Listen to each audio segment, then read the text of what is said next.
কাল রাতে 1:30টার সময় ম্যাসিভ কার্ডিয়াক অ্যারেস্ট হয় এবং সেখান থেকে আর রিকভারি করতে পারেনি। কতদিন ধরে ভুগছিল? মানে হসপিটালে ভর্তি ছিল 600 দিন।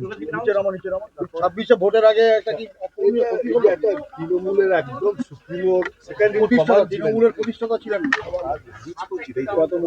হ্যাঁ, দলের কত ক্ষতি হলো, পরিবার কতটা দলের কি ক্ষতি হলো, কার কি ক্ষতি হলো জানি না, তো আমার মাথার উপর থেকে ছাদ চলে গেল। কতটা ক্ষতি? অপরন্ত ক্ষতি। বা 73। কতদিন হাসপাতালে ভর্তি ছিল? 600 দিন। হ্যাঁ, 600 দিন। কতদিন?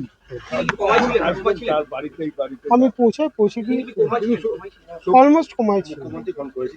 আমি কাউকে জানাইনি দলের এখন অবধি। কেউ ফোন করেছিল? আমি কাউকে জানাইনি।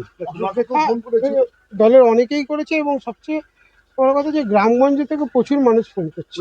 মুকুলদা তো একদম মাটির থেকে গ্রাউন্ড লেভেল আমাকে যদি আপনারা ছাড়েন তাহলে আমি পৌঁছাতে পারি, আমার কাজগুলো করতে পারি। আর আজকের কর্মসূচি কি আছে? কি করি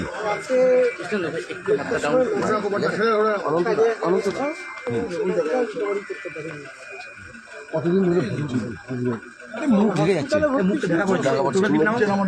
26শে ভোটের আগে একটা কি এটা একটা তৃণমূলের একদম সুপ্রিমো তৃণমূলের প্রতিষ্ঠাতা ছিলেন।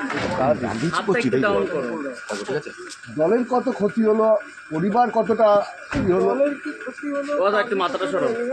তো আমার মাথার উপর থেকে ছাদ চলে গেল। কতটা ক্ষতি হলো? বয়স কত হয়েছিল?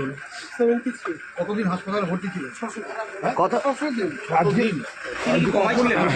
বাড়িতে আমি পৌঁছে তিনি কি কোমা ছিলেন? কোমায় ছিলেন? অলমোস্ট কমাই। মুখ্যমন্ত্রী ফোন করেছিলেন, কেউ কোন খবর নিয়েছে? কাউকে জানাইনি দলের। আচ্ছা আচ্ছা। কেউ ফোন করেছিল? আমি কাউকে জানাইনি। তোমাকে কেউ ফোন করেছিল?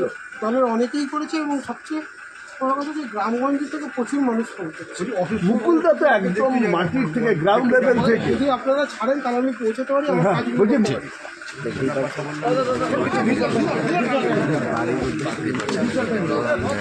কলকাতার উদ্দেশ্যে রওনা দিচ্ছেন শুভ্রাংশু রায়।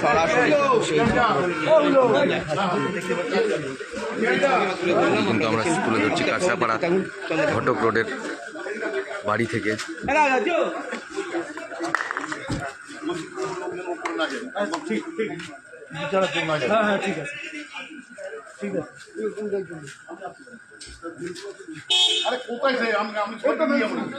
দেখতে পাচ্ছেন শুভ্রাংশু রায় কিন্তু রওনা দিলেন কলকাতার উদ্দেশ্যে আজকে। সেই ছবি সরাসরি তুলে দিচ্ছি আমরা বেঙ্গল খবরের।